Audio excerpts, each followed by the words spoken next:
تب جا کے ہمارے وٹامنس منرلس پورے ہوتے ہیں. سو اگر ایک اسپورٹس پرسن ہے اس کو اگر ریکوائرڈ ہے 20 سے 25 گرام وٹامن ڈیلی کے, سو اگر وہ 20 سے 25 گرام اسے فور ایگزامپل 20 سے 25 گرام اوپر نیچے ہو سکتے ہیں.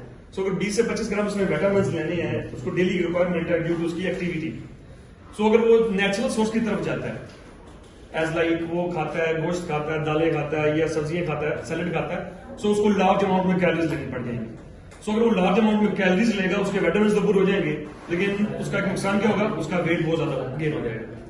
کیونکہ ایک اسپورٹس پرسن کو ایتھلیٹ کو ایک ویٹ کیٹیگری کے اندر رہنا, اس نے اس سے باہر نہیں جانا, سو اپنی فٹنس کو مد نظر رکھتے ہوئے. سو اس کو ایکسٹرا کیلریز سے بچنے کے لیے کیا کرتے ہیں, آج کل سائنس اتنی ترقی کر گئی ہے, سو انہوں نے سپلیمنٹس بنائے ہیں. اب انہوں نے لیٹس سپوز جس طرح ایک بنانا ہے, سو بنانے میں کے اندر سے ہمیں مل رہی ہے ایز لائک پوٹیشیم مل رہی ہے یا اور منرلز مل رہے ہیں وٹامنس مل رہے ہیں. سو اس میں سے اگر 1 گرام ہمیں پوٹیشیم مل رہی ہے, سو اگر 1 گرام ہمیں پوٹیشیم چاہیے ہم اس کے بدلے میں کیلا کھائیں گے, سو وہ کیلری زیادہ دے گا. سو اس سے کیا ہوگا کہ میرا ویٹ بڑھ سکتا ہے.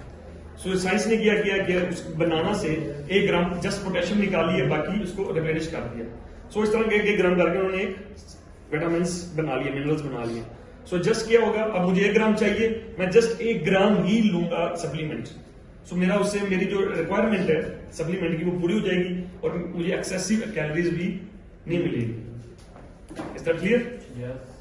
سو وٹامنس میں میجرلی آتے ہیں وٹامن سی ہے, ٹھیک ہے, وٹامن اے بی کے ڈی اے جو بھی ہیں. سو لاسٹ میں نے آپ کو بتایا تھا کہ کچھ وٹامنس ہیں جو فیٹ سولوبل ہے. سو فیٹ سولوبل وٹامن ہم جو بھی کھائیں گے اس کے ساتھ ہمیں فیٹ لینی پڑے گی. سو وہ ہمیں کھانے کے ساتھ ہماری فیٹ ہو یا ہم دودھ کی صورت میں وہ ساتھ انٹیک کر سکتے ہیں. سو وہ 4 وٹامنس ہیں.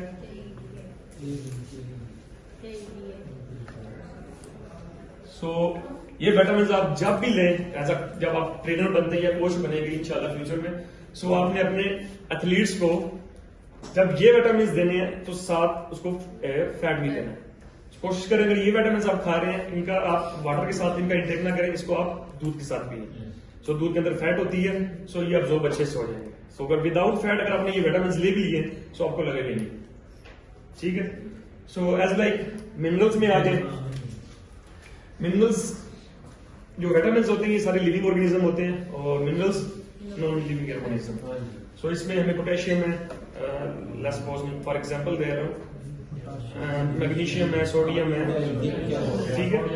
سو یہ اب ہمیں کچھ ایکٹیویٹیز کے لیے منرلس بھی چاہیے. سو منرلس کیا کرتے ہیں, فار ایگزامپل ایک کافین ہے. سو کافین کیا کرتی ہے, ہماری کوگنیٹو فنکشن اچھا کرتی ہے. سو کوگنیٹو کیا ہوتا ہے, ہمارا برین, ٹھیک ہے. سو اگر فار ایگزامپل ہمیں سم ٹائم نیند آ رہی ہوتی ہے تو ہم کافی لیتے ہیں, سو ہمیں آنی نیند تھوڑی دیر کے لیے اڑ جاتی ہے, تو تھوڑا سا ایکٹیو فیل کرتے ہیں. سو اس میں کیا ہوتا ہے, کیفین ہوتی ہے. سو کیفین آلسو ا سپلیمنٹ. سو وہ چائے میں بھی ہوتی ہے, آج کل تو بوتلوں میں بھی آ گئی ہے.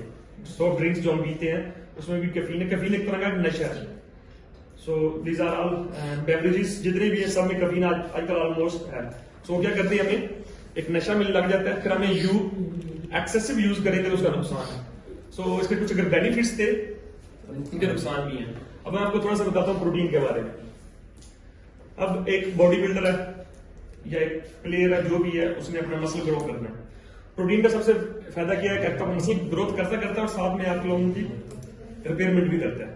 مسل میں جب ٹیئر آتے ہیں, کوئی بھی ایکٹیویٹی کرتے ہیں تو ہمارے مسلس ٹوٹتے ہیں, ٹھیک ہے. ان میں مائکرو لیول پہ اس کے جو مسل فائبر ہیں وہ ٹوٹتے ہیں. سو اس کی ریپیئرمنٹ جو کرے گا وہ پروٹین کرے گا. اب اگر ہم سپلیمنٹس میں آئیں, پروٹین موسٹلی ہوتا ہے وے پروٹین یوز ہوتا ہے سپلیمنٹ